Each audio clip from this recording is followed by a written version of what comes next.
Everyone. तो आज start करते हैं सबसे इंटरेस्टिंग टॉपिक जो कि है ब्लड।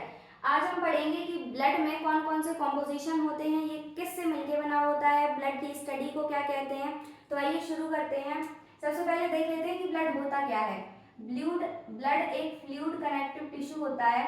फ्लूइड कनेक्टिव टिश्यू यानी कि तरल संयोजी ऊतक।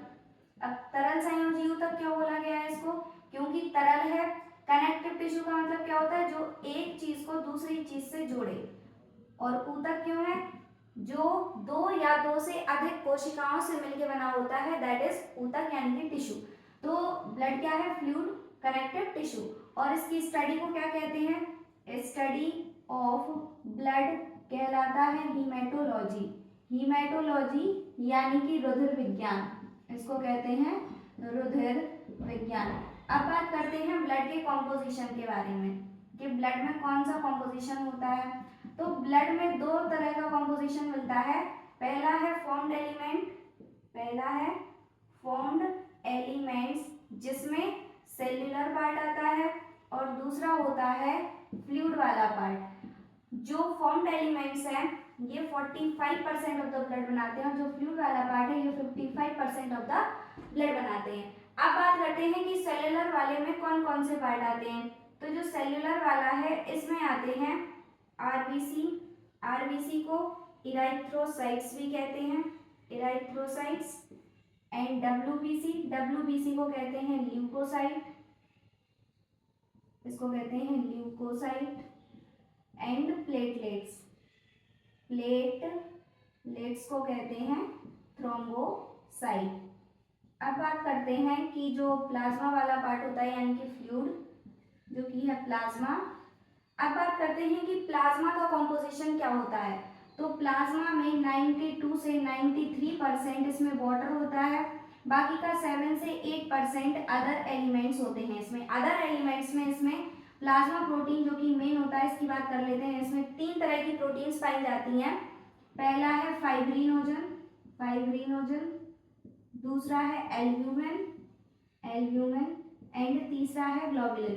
अभी हम इसके फंक्शंस के बारे में भी बात करेंगे कि किसका क्या फंक्शन होता है।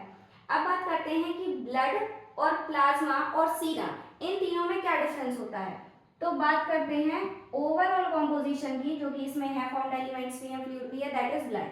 अब ब्लड में से फॉर्म्ड एलिमेंट्स यानी कि ब्लड सेल्स को हटा दिया जाए तो blood minus cells, blood cells is equal to हो जाएगा प्लाज्मा। अब बात करते हैं सीरम क्या होता है। तो प्लाज्मा में से ब्लड प्रोटीन्स को हटा दिया जाए या क्लॉटिंग फैक्टर्स को हटा दिया जाए तो ये कहलाता है सीरम। और ज़्यादातर जो टेस्ट होते हैं ये सीरम पे ही अप्लाई करे जाते हैं, क्योंकि जो प्लाज्मा वाला पार्ट होता है इसमें इस प्रोटीन के अलावा यहाँ पे एंटीबॉडीज भी होते हैं। एंटीबॉडीज जो कि है ग्लोबुलिन, ग्लोबुलिन यानी कि इम्यूनोग्लोबुलिन पाए जाते हैं इसमें, इम्यूनोग्लोबुलिन। इम्यूनोग्लोबुलिन यानी कि एंटीबॉडीज। इसमें हार्मोन्स हो गया, जितने भी न्यूट्रिएंट्स हैं वो सारे इसी में रहते हैं, क्योंकि ये क्या होता है प्लाज्मा वाला पार्ट है, तो यहाँ पे जितनी भी चीजें हैं इसी के अंदर डिसॉल्व रहती हैं। अब बात करते हैं यहाँ पे डब्ल्यूबीसी के टाइप्स की। तो डब्ल्यूबीसी में 2 टाइप्स होते हैं। पहला है ग्रेन्युलोसाइट्स, जिसमें ग्रेन्यूल्स पाए जाते हैं, उनको कहते हैं ग्रेन्युलोसाइट्स। और दूसरा होता है ए ग्रेन्युलोसाइट्स। ए ग्रेन्युलोसाइट्स का मतलब इसमें ग्रेन्यूल्स नहीं पाए जाते हैं। ग्रेन्यूल्स बेसिकली इसके अंदर एंजाइम्स पाए जाते हैं पैकेट्स में। तो ग्रेन्युलोसाइट्स कौन कौन से होते हैं देख लेते हैं। इसमें होता है neutrophils, basophil, basophil and eosinophil, eosinophil. ये सारा ब्लड कॉम्पोजिशन है। अब बात करते हैं इनके फंक्शंस की। जो फॉर्म्ड एलिमेंट्स हैं और जिसमें आरबीसी है ये कैरी करता है ऑक्सीजन को, तो इसका काम होता है ट्रांसपोर्ट ऑफ ऑक्सीजन। ये गैसियस के लिए यानी कि ट्रांसपोर्ट के लिए। अब यहाँ पे बात करते हैं कि जो ब्लड का कलर रेड होता है वो किसकी वजह से होता है। तो वो इरेथ्रोसाइट यानी कि आरबीसी, रेड ब्लड सेल की वजह से होता है। डब्ल्यूबीसी जो कि कलर में व्हाइट होता है, डब्ल्यूबीसी कलर में व्हाइट होता है, इसका काम होता है इम्यून फंक्शन का। प्लेटलेट्स का काम होता है ब्लड क्लॉट करने का, इसका फंक्शन होता है ब्लड क्लॉटिंग में। इसका जो शेप होता है ये जाल के जैसा होता है।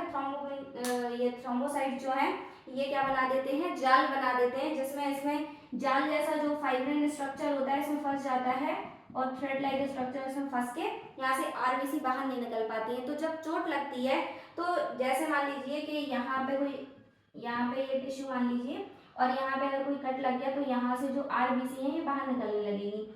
जब यहाँ पे प्लेटलेट्स अडियर हो जाएंगी, एक दूसरे के साथ चिपक जाएंगी और फाइब्रिन आके यहाँ पे जालीनुमा स्ट्रक्चर बना लेगा, जाल जैसा वेब लाइक स्ट्रक्चर, तो यहाँ पे जो आरबीसी है ये फंस जाएंगी, बाहर नहीं निकल पाएंगी और यहाँ से केवल और केवल प्लाज्मा वाला पार्ट बाहर निकलेगा, जो कि हमें सीरम दिखाई देता है, व्हाइट वाला पार्ट। अब बात करते हैं नेक्स्ट प्लाज्मा की, जिसमें 92 से 93% वाटर होता है, इसमें 7 से 8% अदर एलिमेंट्स होते हैं। इसमें जो प्लाज्मा में प्रोटीन्स होते हैं फाइब्रिनोजन, जो कि फाइब्रिन यहाँ पे क्लॉट बनाने में हेल्प करेगा। एल्ब्यूमिन ये करता है ऑस्मोटिक प्रेशर को ये मेंटेन करके रखता है, ऑस्मोटिक प्रेशर मेंटेन करता है, ये वाटर को रिटेन कर लेता है, तो ये ऑस्मोटिक प्रेशर को मेंटेन करता है। ग्लोबुलिन जो कि इम्यूनोग्लोबुलिन्स होते हैं, एंटीबॉडीज होते हैं और ये इम्यून फंक्शंस में हेल्प करते हैं।